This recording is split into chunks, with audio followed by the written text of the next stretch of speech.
Because I'm in Amsterdam, I feel like I should do the introduction with a Dutch accent. Go on then, that'd be fucking funny.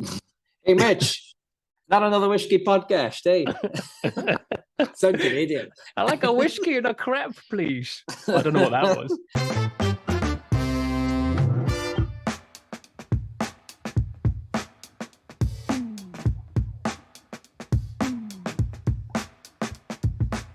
Mitch, good to see you, mate. This episode, Not Another Whiskey Podcast, is all about remarkable stills. Have you ever wondered how many tons of copper are used every year to make stills for the production of the finest single malt Scotch whiskey? How long does it take to create and craft one of these beautiful copper pot stills? How much does it cost to make a still? And how long do you have to wait once you've ordered one for it to arrive at your distillery? Mate, it's a great question. I suppose as you sit up in bed in the evening, you know, everyone listening to this, you turn to your significant other and pose this very important question. If there are 138 distilleries in Scotland, how many stills are there making whiskey in our fine country right now? Great question. It is a good question. I'm delighted to say that I am not lying down next to you right now. You are not my significant other, despite what some of the rumours might have. Might be out there. I don't actually know, right? Because I've never counted how many stills there are pumping away new make spirit in Scotland right now. There's loads of distilleries out there. 138, let's say it's 138, give or take one or two. And let's assume, right, I know Glenfiddich, you know Glenfiddich well, there's 40 odd stills, 48 stills I think you reckon is up at Glenfiddich. Some distilleries have only got two. So let's say it's five, right? Let's say five is the average number of stills at a distillery in Scotland right now. 690 stills making single malt whiskey right now in Scotland today. Wow, that's impressive, man. Thanks very much. I didn't even use a calculator. Not the maths, man, just the amount of stills that's making I know, Scotch whiskey. I know maths is my strong point. Sure, Achilles heel, mate. Yeah, exactly. That's amazing, isn't it? Well, that's a low ball as well. Like that's a proper low ball. I reckon there's more. There's probably closer to like 8 or 850, something like that. But quick fag packet maths. If anyone knows, write in and tell us how many stills are in operation right now. But it's a great topic, man. And, you know, I think we're all guilty of skimming over the importance of stills. To be fair, it's much easier to rattle off details about cask and its influence on the whiskey, rather than sort of explaining the shape of stills, impact of flavour, you know, and how the temperatures, line arms and condensers come together in this, I suppose, like crescendo of happy accidents, you know, to give us this sometimes waxy, bold, and even this fruity style of spirit, right? Yeah, this is the problem, isn't it? And we're not distillers. You know, we're really clear about that. There's certain things we can talk about with confidence. There's certain things we can't talk about with confidence. And Mitch, you're probably better versed possibly than I am, but like the billions and millions of reactions and stuff like that take place inside a still. Like listening to the guys that do know, who I know and I've spoken to over the years and stuff, like this idea that, you know, science, right, is a huge part of whiskey. We know that, but it's not an exact science, and it will never be, because there's too many things happening, coming together to create all these flavors. So whilst our understanding will always improve, there is this balance between art and science, which is really, really important, I think. No, 100%, mate. Totally agreed on that. I think, you know, when you look around Scotland and you look around the world right now as well, let's face it, there's some pretty crazy things when it comes to distillation. Remarkable stills, if you will, the title of this episode. I like what you did there. Nice, mate. I like it. See, I wove that in there. Not my first rodeo. But, mate, I think as brand ambassadors, you know, we've had the pleasure of running about a load of Scotland's distilleries and lesser known distilleries and the kind of really well-known ones as well, you know? Mate, there is. Even the well-known ones. Let's take Macallan as a really good example. A lot of people don't realise that so stills usually work in pairs, don't they? Normally. I think most distilleries, it's a wash still, then it's into a spirit still, and then it's into a cask thereafter, right? So they do work in pairs quite a lot of the time. But that's not all the time. And you know, Macallan's a really, really well-known brand, a great example. But their stills work in wash still, and then it splits into two spirit stills, which is quite cool. So their stills work in three. So there's all these little quirks, and every distillery has one. And I've always kind of talked about new make spirit as like a fingerprint of the distillery. You know, when you taste a new make, there's loads of reasons for, behind why you're tasting what you're tasting. And it's so fascinating when you start to kind of unpeel it, how it's condensed. What is the shape of the still? Is it lamp glass? Is it more that oniony shape, pear shape? What is it that's kind of impacting those kind of flavors? So I think it'd be quite cool to have a wee spin around some of these distilleries, mate, and see what's going on. Dude, let's play a game, right? A little geeky game for us. Top 3 distilleries with crazy stills, impressive still houses from what you've seen. So top 3, go. I remember walking into Cairn Distillery for the first time. You've been there? No, I haven't, mate. Yeah, we need to get you up. Stuart Walker, distillery manager up there, amazing guy. So what happens there is they've got around the top of the still, they've got a copper pipe which has been fitted on the outside of the spirit still. And what it does is it basically just runs water down like a fountain down the sides of the neck of the still. And it only runs when the heart of the spirit is running. So it doesn't run for very long.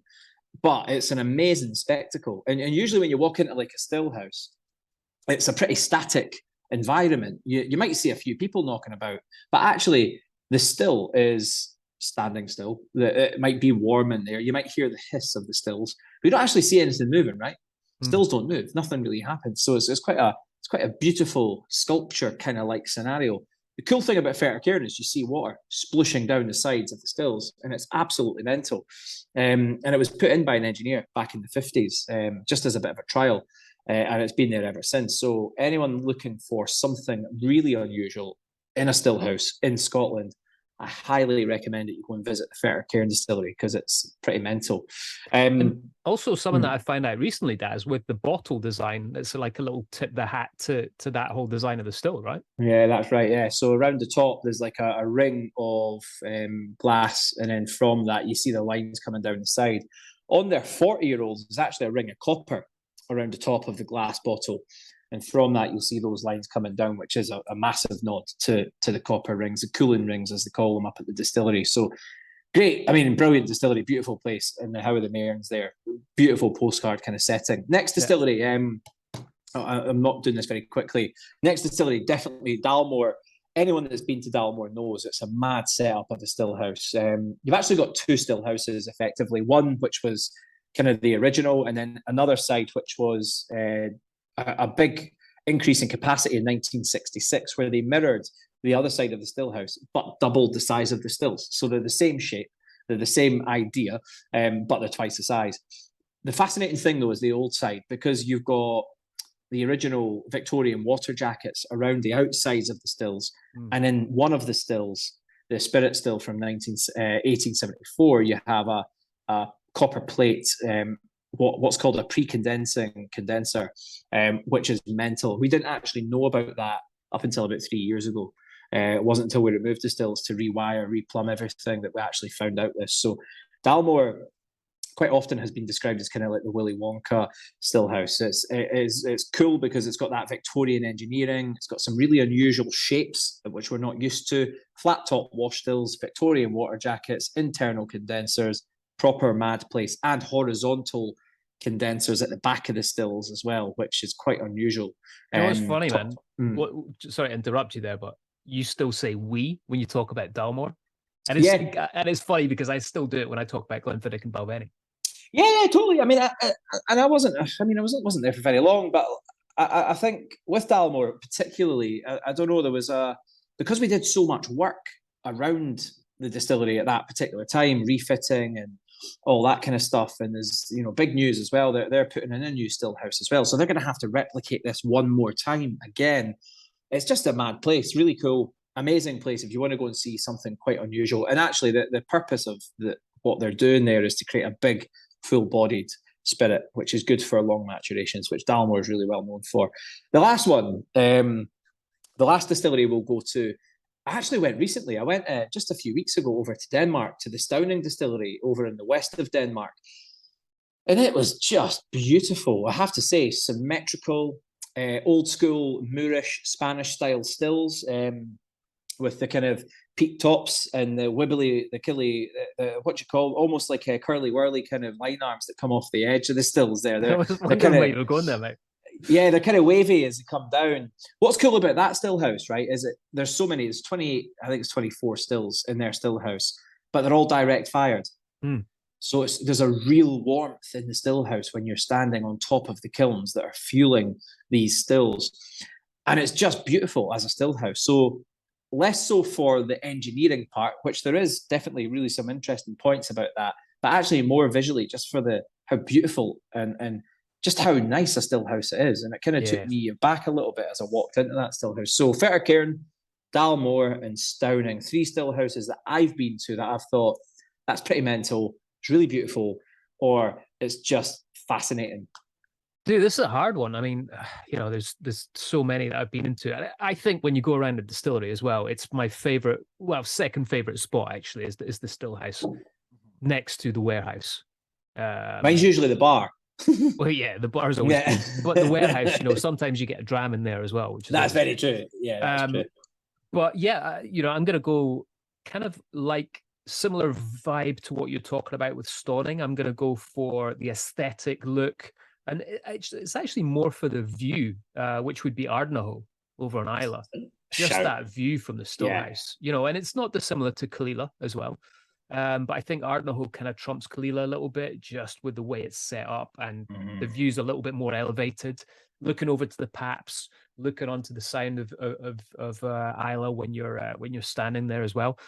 Just a stunning little distillery, and we've chatted about this a few times. This distillery on the show. Not only a great still house, but they've got that fantastic restaurant again with the same view that overlooks it. So everything was built very much to really bring out that whole view that they have there. Nothing really spectacular about the stills, I would say, but just that whole view and the setup from it. Just the setting of it. Yeah. I mean, it's a shout. Great shout. Yeah. Number 2 would be Mortlach. And just because it was a still house that totally fucked with my mind big time. Like I don't know, like when you went in there, like during your whiskey career, but mine was during the what do you call it, Malt Advocate course that we did in Diageo. And I was at the point where, I was kind of like, all right, I'm getting to grips with distilling here, kind of working it all out. And then one of the guys actually worked at Mortlach. So we managed to go in there, and straight away I was like, wait a minute, this doesn't make sense from everything that we've just learned. Every single still is a different shape. And then you've got this little wee witchy going on, which gives it this 2.8 or 2.3, can't remember what it is right now, distillation process. So it totally turned everything on its head. And still to this day, it kind of confuses me as to what goes on in Mortlach. Again, if anyone's listening, can come on the show and talk about how it's all done. I would be really impressed to have a condensed version of the still house of Mortlach, because it's just absolutely insane. It's a mad one. There's a few distilleries like this that have a still, which is a bit of an outlier, isn't it? It's weird because it depends on how you charge your stills, at what strength you take off. So therefore, it's an unbalanced system, right? So Dalmore has that as well. It's an unbalanced system. They tried to balance it many years ago, and they can't do it because you just don't get the same spirit style. And the number of times I've been around to somewhere like Dalmore, been to Mortlach a few times, I actually think the more times I visit, the less I understand it. Do you know what I mean? It's so frustrating because I'm like, I was so close to, like, I thought I had it down in my head, like that's how that works. And then I'll go and learn about it again, and I go, no, I just don't understand it. And do you know what? I'm actually quite comfortable with it, Mitch. I'm not an engineer. I'm not a distiller. Yep. I don't work at those places, so I don't really need to understand it that much. What I want to know is what's the output. But yeah, Mortlach, sorry, great distillery, and really fascinating spirit style, right? Meaty, which is really unusual. Yeah, meaty, sulfury, kind of crazy. The beast of Speyside, as they call it. The third one for me is Glenmorangie, simply because it was one of the first distilleries I ever visited. And, these crazy, super tall stills that they've got there. It's almost like a cathedral when you go in. I think it's a beautiful looking still house. Again, the aesthetic, but more for the actual stills as opposed to the view that you get when I was talking about Ardnahoe earlier on. So yeah, man, that's my top 3 right there. This is classic me, Mitch, as you know. And Glenfiddich is a distillery I've not been to, which we keep talking about. We need to organise. But I've actually been down to Loch Lomond Distillery quite a few times, and I know it's an incredible distillery because the product and the way things I've heard have been done down there. But I've actually never been around a distillery myself. Have you been down there? No, I haven't. You Nah. keep saying you're going to invite me, but never Yeah, we'll have to sort that out. I caught up with Gary Mills, who's like the global ambassador for all things Loch Lomond Group, who are the owners of the Loch Lomond Distillery. They've got Glen Scotia, and they also own the kind of last stocks there of Little Mill as well. So we're going to bring Gary in just to tell us a little bit about the Loch Lomond Distillery, because of all the distilleries in Scotland, it's fair to say Loch Lomond are right up there with the most remarkable. So let's hear what you had to say. Welcome to Not Another Whiskey Podcast, Gary. How you doing, mate? Thank you very much, Daz. Pleasure to be here, man. It's long time listener. Long time listener. Oh, there we go. Long time listener, first time caller. Definitely, it's good to have you on. Like we've caught up quite a lot, and I've tried to get my head around, what happens at the Loch Lomond Distillery for a number of years, and I'm not sure I'm any clearer on that. It's an amazing place. I haven't actually had the pleasure. I've been down to the distillery a few times now, but I haven't had the tour. The next time I'm down, I will do it with you, sir, because you're we definitely need to get you and Mitch down to do the full tour. Definitely, man. Yeah. So, tell us a little bit about Loch Lomond Distillery, mate. Give us a bit of background as to how it all came about, and then we can get into what makes it quite special. Yeah, no worries. So the history itself, it actually links very closely into Little Mill. So it was actually the current site of Loch Lomond was opened in 1966, and it was opened as a sister distillery to Little Mill. So obviously the 60s, when single malt really started kind of ramping up, started coming into people's perception. So they did everything they could at Little Mill to increase production and do what they could there. And then the only other thing you can really do is open another distillery. Yeah. So meant that they also had a lowland distillery and a highland distillery. So literally they straddle each side of the dividing line. So Loch Lomond, technically, what is it? It's a highland distillery. Highland, yeah. Because of the side of the river that it's on. Yes, correct. Yeah. But Little Mill, 8 miles down the road, was lowland. That's mad, eh? It's crazy. Because I heard that Little Mill was a lowland, but its water source was in the Highlands. Is that right? Yes, and its peak came from Stornoway. Right, okay. Yeah, it was a bit mad. And it was literally, that's how close they were to the line, because it literally came down the hill. And that made it a Highland water source. But obviously, the distillery being in the lowlands means it's a lowland whiskey. Yeah, mad. So Loch Lomond is a Highland distillery, technically. Yes. And it's the kind of the still history stems from that as well. So the guys, the owner at the time of Little Mill was a man called Duncan Thomas. He was a chemist by trade. He owned Little Mill from about the 1930s through into the 1970s. And he developed a few different things, but the key thing for us was this, our wonderful straight neck still. And the whole rationale being for him, obviously Lowland historically is triple distilled to get that real kind of light floral kind of spirit character. And he developed these straight neck stills to be able to produce that triple distilled style spirit through double distillation. And it all kind of went from there. And then obviously opening Loch Lomond as a sister distillery meant that they opened with those straight neck stills exclusively. Yeah. And the kind of distillery grew and developed from there, kind of really driven by a lot of blending, actually. And I want to create different spirit styles. But for the first 30 odd years, we exclusively had the straight neck stills. And it's no surprise, right? Because, I mean, creating a lighter spirit, that was quite common in the 60s. A lot of distilleries were either refurbished in the 60s or opened for the first time in the 60s. Yeah. And in that period, light blends were very popular. Cutty Sark was huge. J&B was huge. We saw a lot of those lighter style blends becoming popular kind of around the world. So distilleries like this were creating that spirit for their customers, who were the blenders of the day, right? The big blenders of the day. Yeah, the blender houses, Yeah, so we only installed the standard Swan neck stills in 1999. Yeah. So we are currently in a situation where we have one pair of Swan neck stills and 3 pairs of our very unique straight neck pot stills. Cool. Okay. So you've got the opportunity then at Loch Lomond to to do lots of different things in these different setups. Yeah, that's a bit of an understatement. Yeah, well, we're going to come on to this, right? Because what it is about, it's the art of the possible at Loch Lomond, isn't it? And that's the way I kind of see it, is if you can create so many different variations, you can achieve some form of consistency in the end, because you've got so many little tunes that you can play. Or you give yourself the opportunity to create lots of different types of products more consistently, which is probably the case for you guys, isn't it? Yeah. Yes. Actually, a bit of both. The way I always describe it is, if you view Michael Henry or Master Blender as a painter, as an artist, all you're doing is ultimately furnishing him with more colours on the palette to be able to put more texture and more detail to the end product, to the single malts.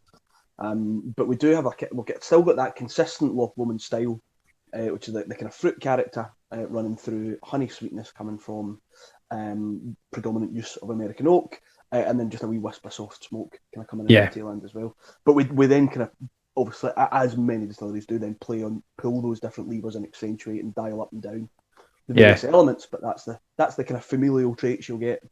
Nice. From Loch Lomond. Okay, so at the Loch Lomond distillery, right, the three sets, is it, of straight neck stills?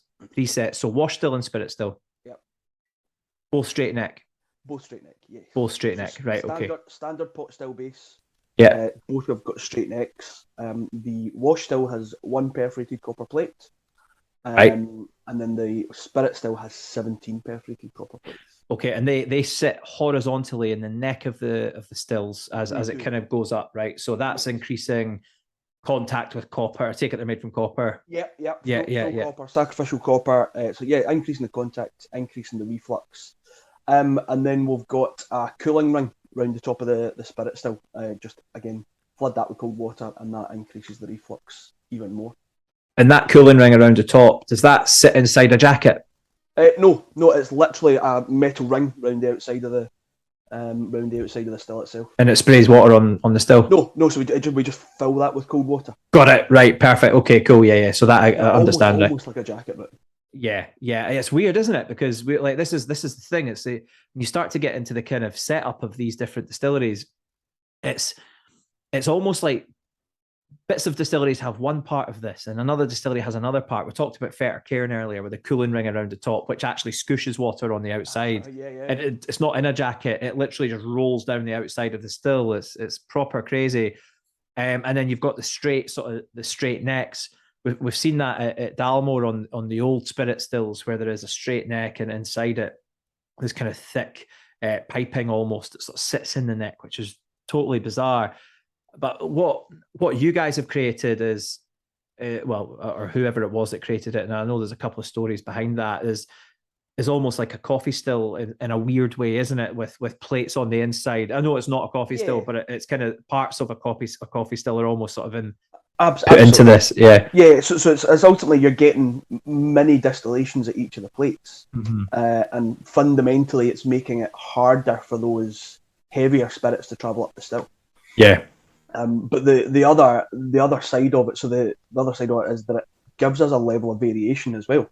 Yeah. If you think, obviously a standard pot still, standard swan neck pot still, ultimately the characteristics of the spirit are going to be defined by the shape of the pot, the kind of width, height, and shape of the neck, and then the angle of the line arm. Yeah. But ultimately, once you've installed that, still that's set forever. Yeah. It's not as if you can do a run and change your line arm angle by 10 degrees between runs. Yeah. So fundamentally, most distilleries will get 3 spirits, an unpeated, a heavy peated, and a medium peated. But we can ultimately, with the flexibility of the straight neck stills, means we can take different cuts and really vary the character of the spirit as well. Well, that's what I was going to ask, right? So it's heated from the bottom like a normal still would be, steam coil, I assume. Steam coil, yeah, absolutely. Yeah. And then as vapors rise, they hit these plates. Are these plates, are you able to sort of control the temperature of those plates by squishing water through them and things like that? No, you can't. Right. Okay. So they're fixed feature. Yeah. Fixed plates. They can't be moved, opened or closed. Yeah. But it's obviously, I mean, they were developed 60 odd years ago. Do you know what I mean?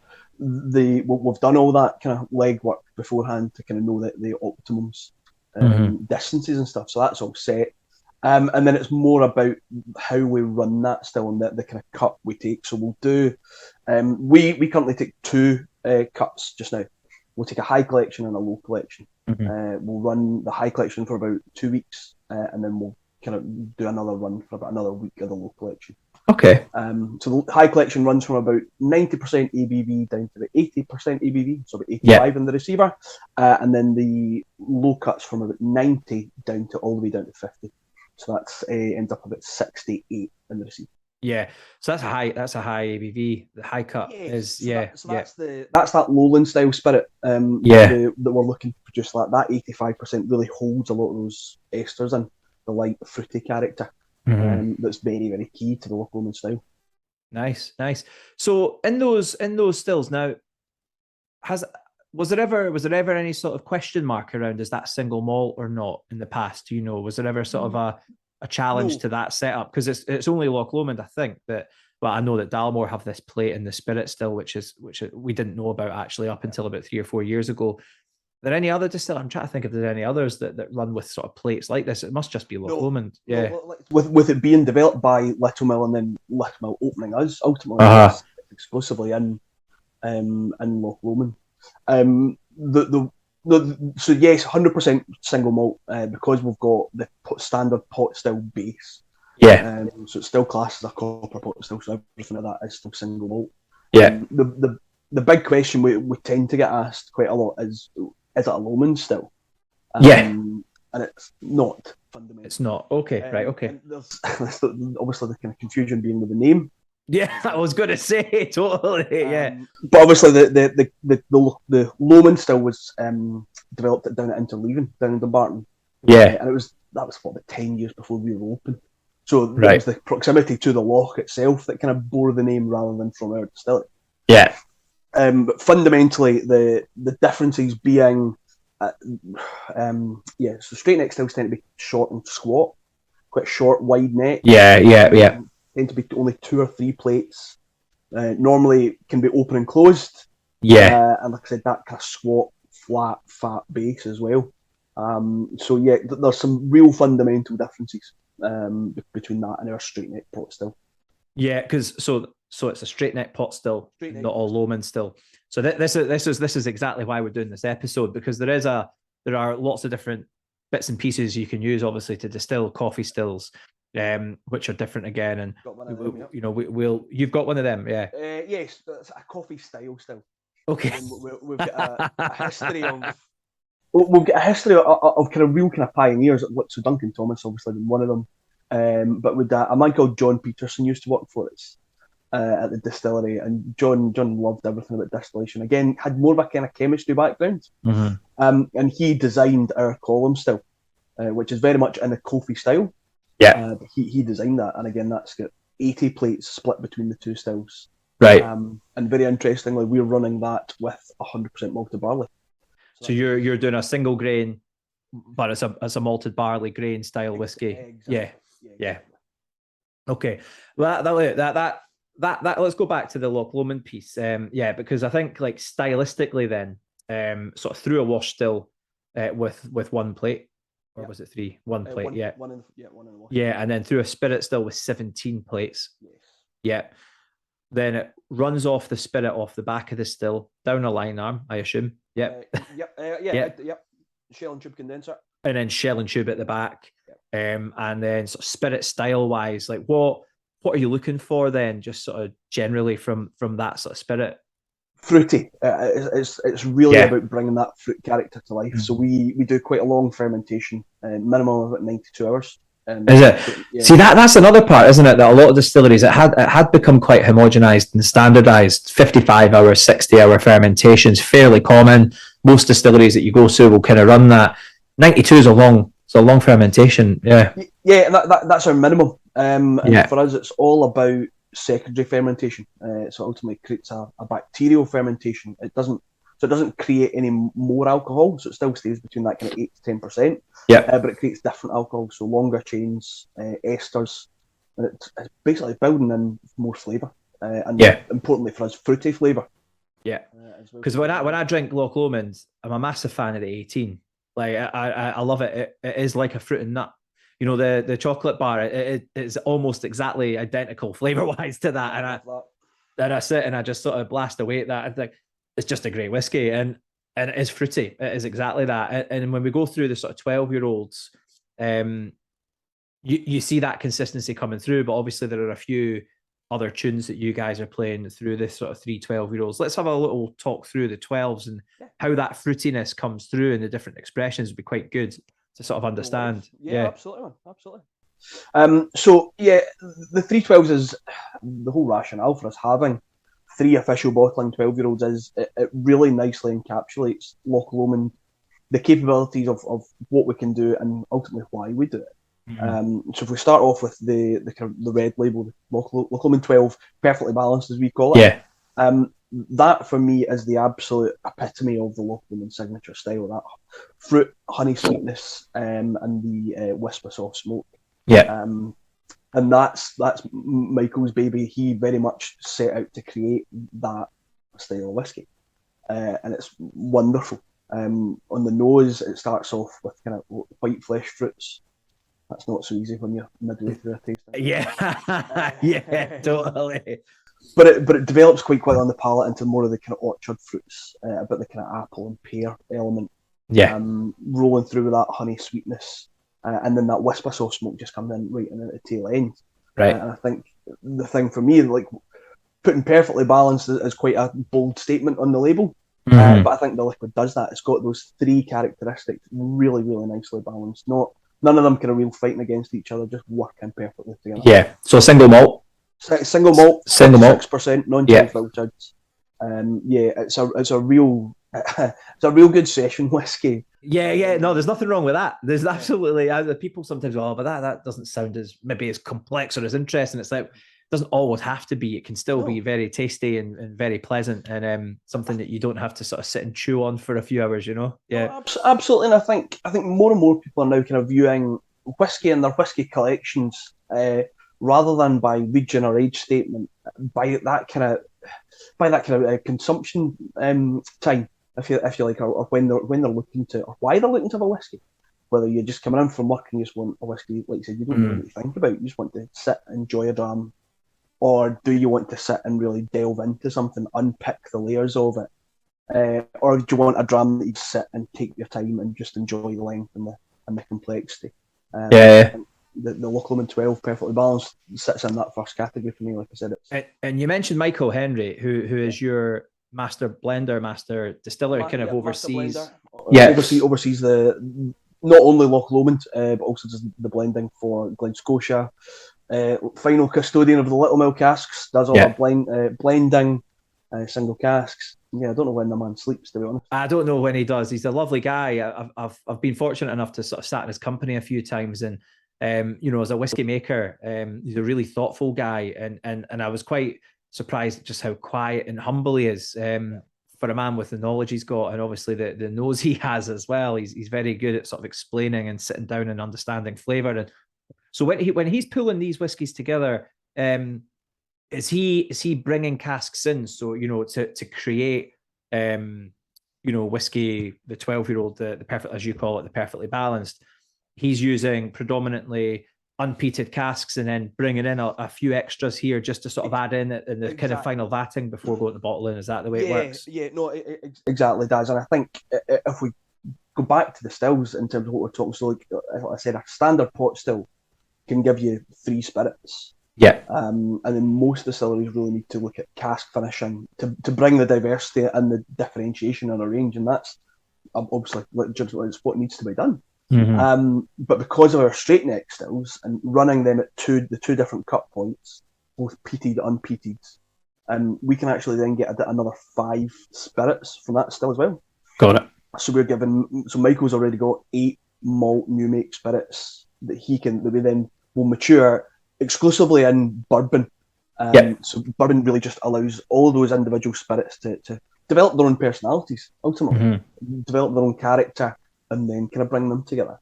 So the Loch Lomond 12 perfectly balanced, a mixture of 4 spirits, one of which is a medium peated, and matured in a combination of bourbon. So first fill, refill, and recharge as well.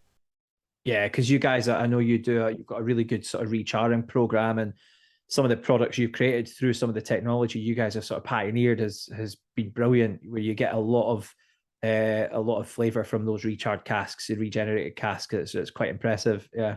Yeah, no, we're so lucky to have the cooperage. It's a full service cooperage with, I think, potentially up to 9 full-time coopers now. I know, and that's all at the same. It's all on site, right? All at Alexandria. Loch Lomond.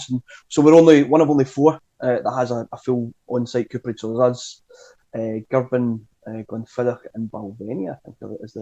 Yeah, I think you're right. Yeah, that's mad, isn't it? I mean, that's a massive commitment as well, isn't it?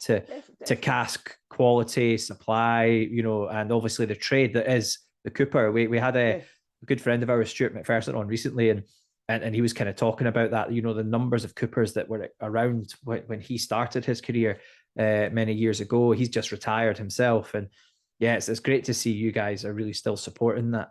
No, definitely, and it's why it's key for us to always have apprentices kind of coming through. So I think we did have. So the reason for my hesitation was that I'm pretty sure one of our apprentices had his trade evaluation this week. Oh, really? Okay, right. I'm sure he smashed it.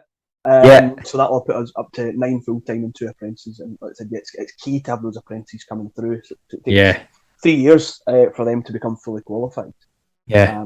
But I love spending time in there, just watching these guys. It's like when they're moving, even an empty cask weighs a good bit. But these guys, like, they're dancing with these things. They just flit. It's the finger rolling, All about the balance. It gives us another element of control and flexibility that's at our fingertips, ultimately, so to speak. Because it means that where most distilleries, again, I feel bad when I'm talking about local, because I'm always referencing normal distilleries or other distilleries. Most other distilleries will talk about using a cask 3 times. Yeah. But because of the facilities we've got, and because we're doing grain whiskey as well, we're using casks anything up to 9 times. Yeah. I love that. That's brilliant. I mean, that's the way it should be. And in terms of things like sustainability and all of that, it really plays into that area really brilliantly, because it's not dead. And a cask that's been used 2 or 3 times can have a lot of life left in it, right? Yeah, exactly. And that's the thing. A lot of people ask us, what do you do with your old casks? We don't really have old casks. Yeah. Any casks that maybe... So the guys obviously check all the casks that come in, and anything that comes in that's maybe got a few too many defects eventually becomes a donor cask for the rest. So they'll then strip out the good staves and use them to repair other casks. Brilliant. Right, let's go back to the whiskey, the Loch Lomond. So we're looking at the 12, the perfectly balanced. Yes. We then move on to what's next. Inchmowin. I would normally, going through a tasting, I would normally go into Inchmurrin. Yep. So again, if we come back to that fruit, honey sweetness, and the smoke into the signature style, Inchmurrin is really an exploration of the fruit character. And that's one of our only spirits that is whiskies that's exclusively one spirit. So that comes exclusively from the straight neck still, right? And that's it's only the high collection unpeated. So that 85%, let's say lowland style spirit, again matured in the same bourbon cask. So refill, first fill, and recharge. 12 years old, 46% non-chill filtered, and it's a cracking whiskey. Yeah, it's genuinely one of my favourites out of the distillery, and I think it's got a real uniqueness to it. The fruit character is very upfront, that intense orchard fruit, crisp green apple, ripe green pears. But there is also a kind of grassy floral element to it. Yeah, I get, at times I get a kind of fresh cut grass. Yeah, a kind of weird note to get on the nose. I mean, it would be probably weirder on the palate. But it just works really, really well. I like the grassiness. I really like it. It's a fresh vibrancy to it that is really appealing, and it does lean into citrus fruits, almost lemons and limes and stuff, absolutely. And even lemongrasses. You're really kind of fragrant style whiskies, and I guess being 100% from those straight neck stills, that's what you can do with those. And other distilleries may struggle to achieve those kind of lighter, greener kind of notes. Yeah. Yeah, it's why it's a very unique spirit, because nobody else has those stills. And yeah, you're right. That citrus note that kind of comes through, it's one I know Michael picks up a lot on my palate. My palate definitely leans more into those orchard fruits, right? And we'll get the occasional citrus note, but I know that's Michael talks about like lemon meringue and stuff on the 12 perfectly balanced.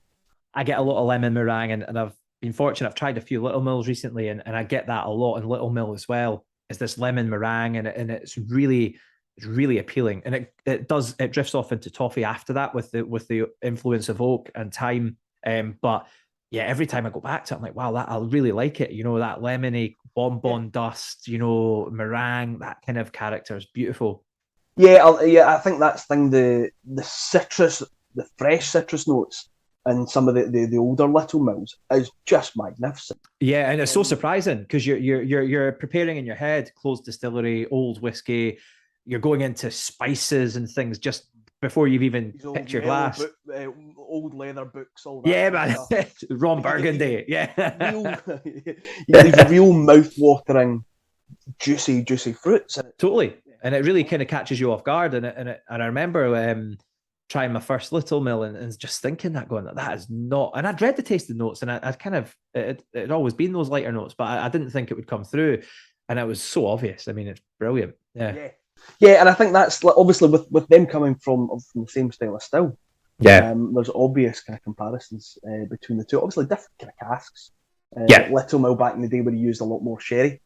And we used a lot of sherry ultimately, like kind of second, third fills that you'd ultimately get more. You get more of the spice from that European oak influence after those kind of second, third fills of sherry as well. So yeah, there's some real nice parallels between Loch Lomond and Little Mill. And it kind of, I just wish we had more of the older stuff of Loch Lomond as well. Yeah. Well, look, the Inchmoan 12 is the next one then in the sort of family of three, right? Yeah, so wrapping up the 312s, Inchmoan is a great whiskey to do as a tasting because it does a kind of similar job for both the folk that don't like peat and the folk that are real peat heads. Right. So it's a mixture, it's a marriage, of three of the spirits from Loch Lomond. So we can produce 5 peated spirits. We're taking the 3 heavily peated spirits, 1 from the Swan Neck, a high collection string from the Straight Neck, and a low collection string from the Straight Neck. And the whole rationale for that being that a lot of times people think peat's ultimately just one thing. Peat's just peat. It's just But it's fundamentally 3 things. You get a spicy peat, a smoky peat, and a medicinal peat. And it's all about your distillation. So again, coming back to a Swan Neck pot still, those characteristics. So once that's installed, it's set. So if your spirits, your heavily peated spirit's very spicy, on day 1 it will forever be very spicy. You can only really change that character again through casks. But because we're distilling in different ways, we can identify those individual characters. So each one of those characters, spirits has the spice, one has the smoke, one has the medicinal. Got it. Mature them individually, again, and exclusively in bourbon casks. Yep. And then bring them together. And that, for me, creates a really wonderfully layered and nuanced peat. Hand on heart, saying I'm not the most massive peat fan. Yeah. And I think I'm like a lot of people, put off by some early experiences with some Lafroigs and Lagavulins, and like where at the start of your whiskey journey, it just overwhelms your palate. It's an attack on the senses, and if you're not used to that flavour, 100%, I can see if you were going to give someone their first whiskey, the likelihood of them falling in love with whiskey with a Lafroig it is unlikely. However, there's a journey there. It's like anything. It's like I always say this: like you go to Starbucks as a 16-year-old and order a double espresso, you're probably not going to love coffee for a little while, right? Now that's why you order a mochaccino with cream and a bit of syrup on the top with a wee flake in it, because that's dressing up those powerful flavors. Because coffee, like whiskey and wine and things like that, they're learned flavors, right? We've got to learn to like them because there's social setting, the flavor profiles we might not have been exposed to before. You know, there's a journey there, and smoke is a challenging profile, and I totally get that, and I think, you know, I totally agree with you on like different styles of smoke. Yeah. There are soft smokes, and you guys have an opinion on this, and I like it. It's like spicy, medicinal, and what was the other one? Was strong smoke? Was spicy, smoky, and medicinal. Yeah. And I love that. It's such a nice way of sort of approaching it as different flavor profiles, different ways of using it. You know, it's a tool again. Yeah, no, absolutely, and don't get me wrong, that the fruit character is definitely still there in it. Yeah. But again, from me being quite early in my peat journey, my palate's really focused on that peat character initially, kind of processing that, especially because it kind of really goes through in waves for me. Yeah. I get the smoke first, and then you get the spice, and then you get medicinal. And there's a lightness to it, which I think is wonderful, and approachability that means I'm always very comfortable putting that slap bang in the middle of a tasting. Yeah. And you can go on and do other whiskies there, and then you can blow folks' minds by telling them that all three of the spirits that are in that are a 50 ppm. Yeah. So they are a Lafroig or a Lagavulin level of peat. Yeah.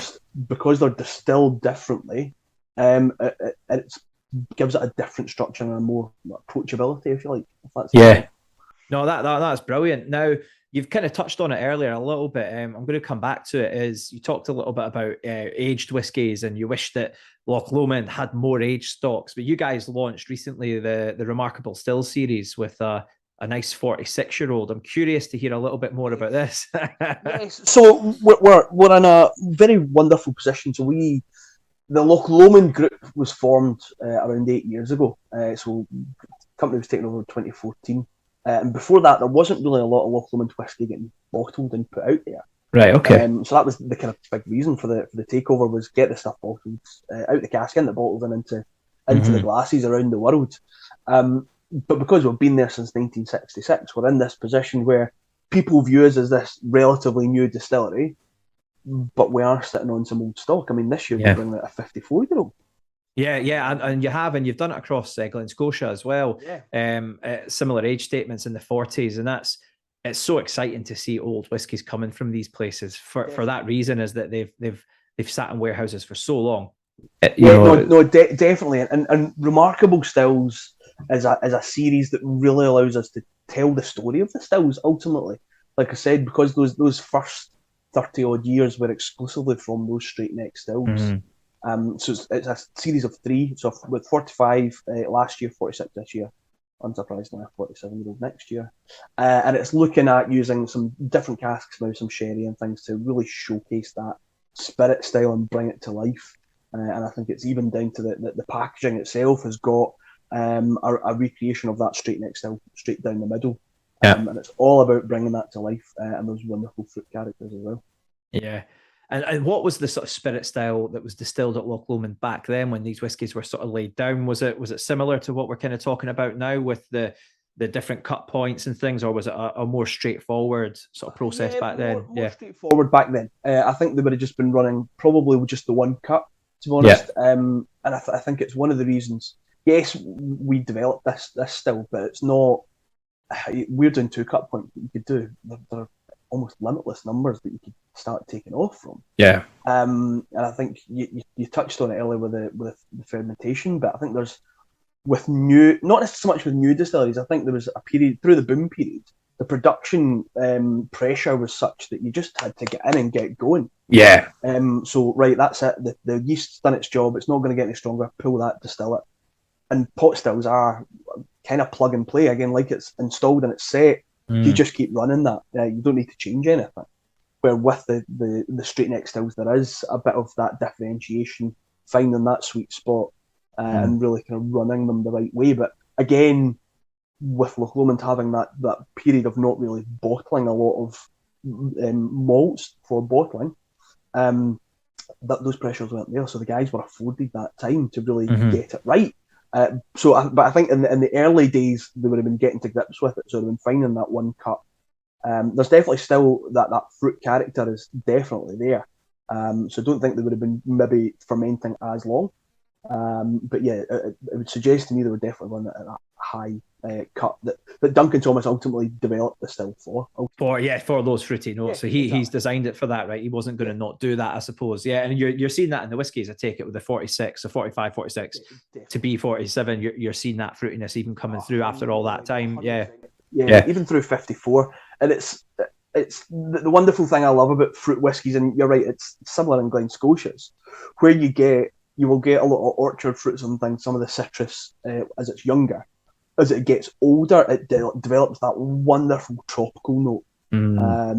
I think so you'll get it a wee bit, like you said, in the 18. It kind of starts to get there, but as you get into the kind of 21s, the 30s, and I've not had the chance to try the 54. I'm still going to keep pestering Michael for that one. Yeah, you need to get knock on that door, man. Yeah, kick it down. But it's as we said on the Little Mills, that citrus note that comes through, and it's whether it goes into almost sometimes that kind of mango papaya. It's so bizarre, isn't it? Because those are the flavors that it doesn't make it, maybe it does make sense, but to someone sitting down sort of thinking as whiskies gets older, as it gets older, you expect more rich, heavy spice notes. You expect coffees and leathers, tobacco-y flavors to develop. But in these refill casks, especially as that wood breaks down over these decades of time, you get these wonderful tropical notes. And I agree with you. I love the refill, especially ex-bourbon, long maturations, because you start to get these weird and wonderful sort of funky flavors coming through, and it's mangoes, papayas, some brilliant characters, which on top of a fruity spirit are just incredible. Yeah, definitely. No, like you said, cask management is such a big part of that. I think a lot of the ones that we'll all have tried that have got those real old notes will sometimes have been maybe a first fill for that extended time, and it's bringing more of that wood character through.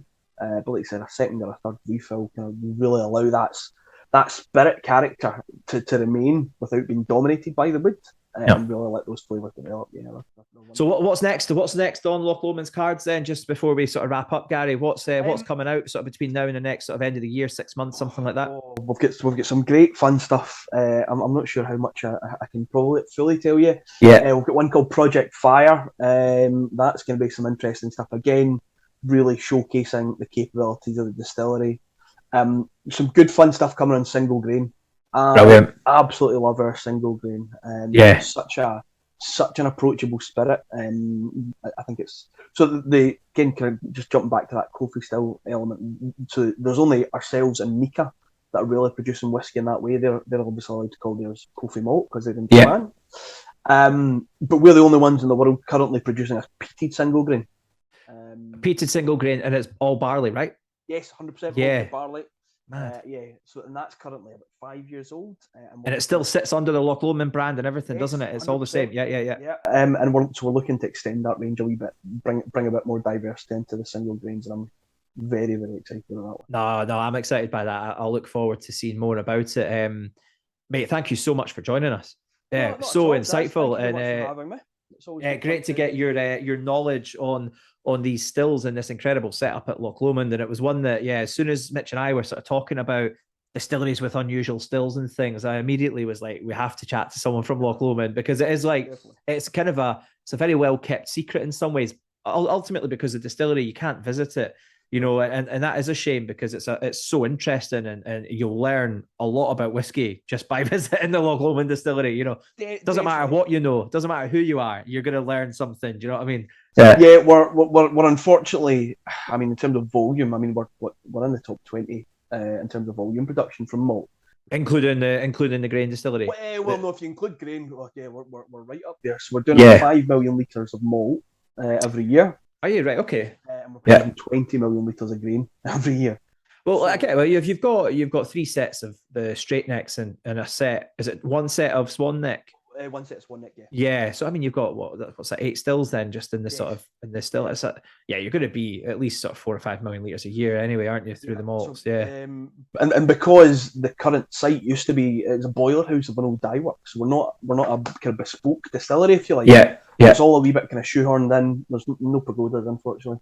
So we're a very working industrial site. But it was a distillery built in the 60s. I mean, show me a distillery that was built in the 60s that's not like that, And I don't see that as a negative. In fact, actually, I see it as a sign of when those distilleries were established. There's a few in Speyside that are sort of asymmetrical, angular, pebble dashed buildings, and there are many of those, and I quite like them. I think they're so different, Yeah, I think the thing for me, it always says that the investment and the attention has been on the inside of that building, definitely, rather than the outside, and that's always a sign that there's fun stuff to come.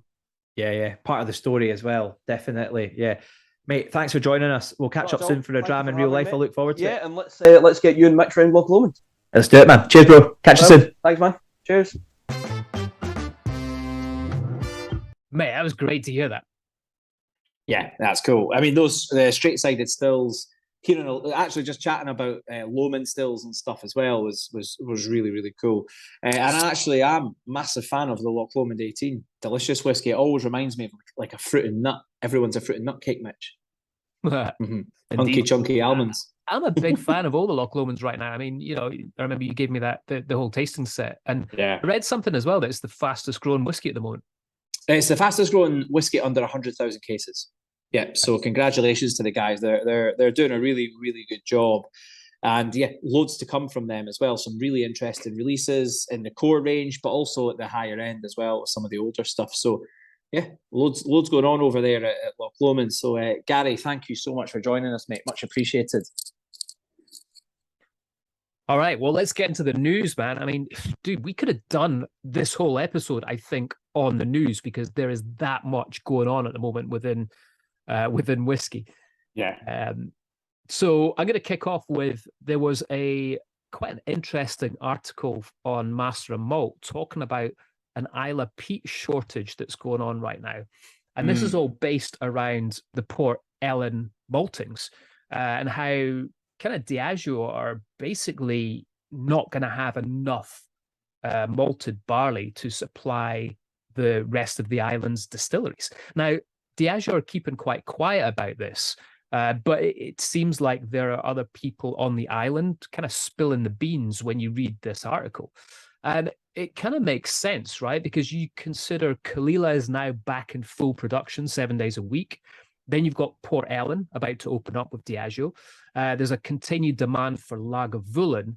So you can see Diageo going, well, we need to produce all this malted barley for our own distilleries and kind of screw everyone else type thing, right? Yeah. And reading this article, my good friend Georgie Crawford actually chimed in on this as well, saying that there was plans to expand that whole maltings with Diageo, but for some reason it got put on the back burner and it never happened. So there's all this kind of thing like, well, why didn't they expand it? No, I suppose they didn't know it was going to happen. It's that whole crystal ball thing, right? About Scotch whiskey and how popular it is right now. But the article also goes on to just talk about how a lot of distilleries are really struggling to get malted barley at the moment and how it is a big issue. Ardbeg have announced some massive news this week. Ardbeg Hypernova. You got your name on the list, Mitch? Nope. So Hypernova is going to be the peatiest Ardbeg ever launched. Actually, it's going to be the peatiest single malt ever released. Currently, it was one of the Octomores, which sat at something like 310 ppm, something like that. Now, ppm is the measurement for how peat and phenols are measured within the whiskies. Hypernova contains 170 ppm, which is quite a lot. Oh, actually, sorry, it's not heavier than Bruichladdich Octomore, but it's right up there. It's right up there. It's definitely the smokiest Ardbeg ever released. That's for sure. Yeah, because I was going to say Octomore is what, 190? Well, 200 odd. But no, so the 8.3 was 309 ppm, which is mega. Yeah, Crazy. I thought this one was coming in slightly higher than that, but it's not. But it's coming in at 51%, and there won't be that many bottles knocking about. Our good mate Colin Gordon knows going to sort us out, isn't he? Yes. Cheers, pal. Yes, Colin. Nice one. Yeah. Looking forward to that Cheers, in the post, mate. Yeah, totally. No, but congratulations to them. Hypernova is basically it's what happens when a star collapses and threatens the fabric of the galaxy, apparently. There we go. That's heavy shit. Oh. Yeah, that is deep. We're not going to get into that. And sticking on Ardbeg with news, they've just bought the Isla Hotel, which is very cool to see. I was over on Isla recently back in May, and chatting with the locals there, they were just saying, accommodation is a big issue right now. So reading about this, the owner, I can't remember, his name escapes me right now, but he did a big renovation on this hotel about 9 years ago. And Ardbeg have come in and bought it. So I'm excited to see it because Ardbeg is one of my favorite distilleries on Islay, just for what they do and how they kind of do everything a little bit outside the box and a bit quirky. Yeah. So I think that I hope that will translate into what they're going to do with this hotel and renovate it in that way, Yeah, no, it's really cool, really cool. Next up, big news actually announced just last week. Really was the announcement that the Distillers 101 is coming back, mate. 2023. Yeah, this is really cool. So, in partnership with Sotheby's, Distillers 101, we had Jonathan Driver on talking about Distillers 101 in an episode previously. Great guy.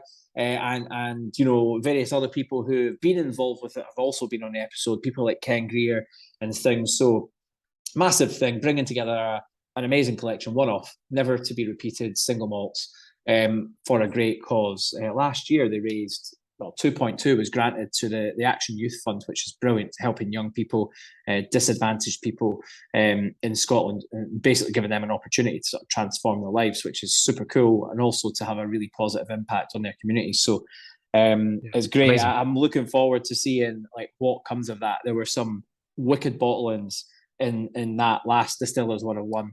So we've got 2 years, what's that, a year? Or just over a year now for the distillers to start announcing what they're going to be doing. And Mitch, get your pennies out and get buying some of these nice bottlings. Wow.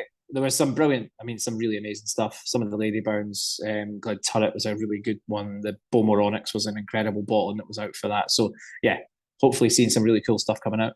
Mate, I was going to say as well, by the time, a year comes around, then the podcast will have blown up so much we'll be able to afford one of the bottles.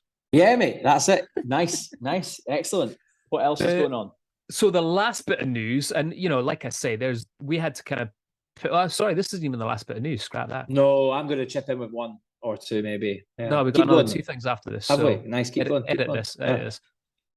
The next thing that's going on, a kind of cool thing for me, because I've been going past this distillery for the last, year and a half or however long it's taken to open it up. But the Cairn has just opened its doors. So the Cairn is Gordon MacPhail's distillery just outside of Granton upon Spey. And that's just opened its doors. So if you go online to their website right now, you can see all the different tours that they're offering, and you can actually book them online. So it's 3 different tours ranging from £25 for like the standard hour tour to £350, which includes some of the 70-year-old Gordon MacPhail in there as well. So I suppose the great thing is this is a distillery that's going to open up, but it's going to have mature spirit through Gordon MacPhail that you can try. And they actually have a blended whiskey that's specifically not called the Cairn, but it's I think it's CN75 it's called. And they've got a 12-year-old and an 18-year-old in there that you can buy at the distillery only. So really cool to see that. I'm excited to see that next time I go up, because I'm, as you know, Daz, I go up past that distillery and up to Speyside every 2 seconds. Yeah, and I've driven past it a fair few times and sort of seen the development of it. Yeah, really cool. We'll definitely get there, you and I, for sure. Totally. Yeah. Mate, just let you know, when you do that, your beard scratching's coming up. Is it? Yeah. Oh. It's like, that's why I kind of paused there for a second. I was going to stop it. It wasn't that bad. Sorry. Everyone stop. Daz is scratching his beard. Yeah. It's a beard scratching break. That's the most hipster thing I think I've ever heard. Yeah. Sorry, guys. I'm just going to scratch my beard and now carry on. We're good. Yeah. Mate, massive one. This was super cool. Interestingly, one of the guys I know is working for the Virginia distillery, and they've been a big part of this whole American single malt kind of movement.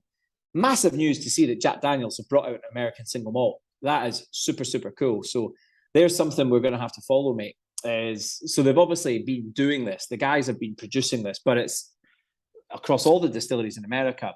But it's now finally got its own kind of denomination, I feel like. It is now recognized as a category within American whiskey, which is really exciting. So Jack Daniels, single malt.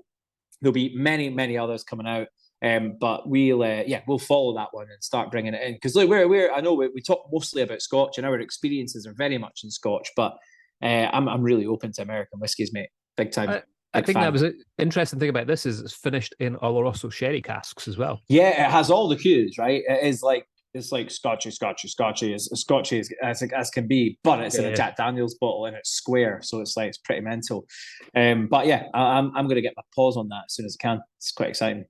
Well, you're gonna have to travel, mate, because right now it's only available in travel retail. So yeah, and look, we'll get traveling, fine. And just going back to your point, just about the Cairn, there's a couple of other distilleries, isn't there? That the stuff happening, big news. the guys at the Cabrac are going ahead, which is really exciting. And it looks like Forsyth have signed off on the stills, and they're going to commission those and things like that, which is really interesting. We'll definitely need to get someone on from the Cabrac, because there's a great story within that, isn't there? As the home of distilling in Speyside and stuff, which is very emotional, very historical, and all that.